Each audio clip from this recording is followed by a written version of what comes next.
ایک واقعہ نقل کیا ہے کہ قندیر بن سعید یہ کہتے ہیں کہ اسلام سے پہلے میں مکہ گیا اور میں نے دیکھا کہ ایک شخص طواف کر رہا ہے اور طواف کے دوران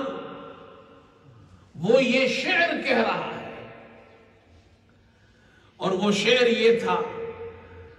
فرمایا کہ رد الی راکبی محمدا، رد الی راکبی محمدا، یا رب ردہ واصطنع عندی یدا، اے اللہ میرے سوار محمد صلی اللہ علیہ وسلم مجھے واپس لوٹا دے اور مجھ پر عظیم احسان فرما۔ تو قندیر کہتے ہیں میں نے لوگوں سے پوچھا کہ یہ کون سی شخصیت ہے؟ تو لوگوں نے کہا یہ عبد المطلب ہے،